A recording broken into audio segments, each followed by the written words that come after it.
ఇవాళ మోహన్ బాబును అరెస్ట్ చేసే అవకాశం కనిపిస్తుంది. ముందస్తు బెయిల్ పిటిషన్ను హైకోర్టు కొట్టివేసింది. హైకోర్టు నిర్ణయంతో దూకుడు పెంచారు పోలీసులు. మోహన్ బాబు అరెస్టు తప్పదంటూ సిపి సుధీర్ బాబు ఇప్పటికే హెచ్చరించారు. నిన్న మరోసారి పోలీసులను ఆశ్రయించారు మనోజ్. విష్ణు సహా మరో 6గురిపై ఫిర్యాదు చేశారు.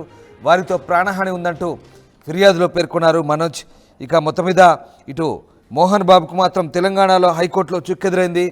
విలేకర్పై దాడి ఘటనలో మోహన్ బాబు వేసిన ముందస్తు బెయిల్ పిటిషన్ను హైకోర్టు కొట్టివేసింది. జల్పల్లిలోని తన ఇంటి వద్ద జర్నలిస్టుపై దాడి కేసులో మోహన్ బాబు నిందితుడిగా ఉన్నారు.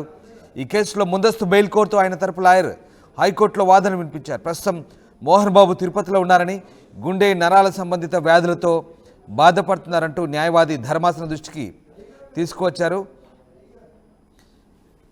అయితే అందువల్ల ముందస్తు బెయిల్ ఇవ్వాలంటూ వాదనలు వినిపించారు. మరోవైపు మోహన్ బాబుకు ముందస్తు బెయిల్ ఇవ్వద్దంటూ అదనపు పబ్లిక్ ప్రాసిక్యూటర్ వాదనలు వినిపించారు.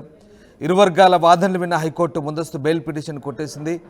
ఇక మొత్తం మీద 10వ తారీఖు నాడు చోటు చేసుకున్న ఘటనలో కేసు అయితే నమోదైంది. న్యూస్ కవరేజ్కి వెళ్ళిన జర్నలిస్టుపై మోహన్ బాబు దాడి చేశారు. దీంతో జర్నలిస్ట్ తీవ్రంగా గాయపడ్డారు. పోలీసులు దీనిపై హత్యాయత్నం కేసు నమోదు చేసిన సంగతి తెలిసిందే. ఇక దాని ప్రకారం నోటీసులు కూడా జారీ చేశారు.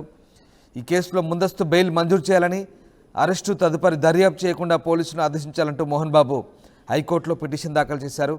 దీనికి సోమవారం హైకోర్టులో జస్టిస్ లక్ష్మణ్ ఈ పిటిషన్పై విచారణ జరిపారు. మోహన్ బాబు తరపు న్యాయవాది తన వాదనలు వినిపించారు.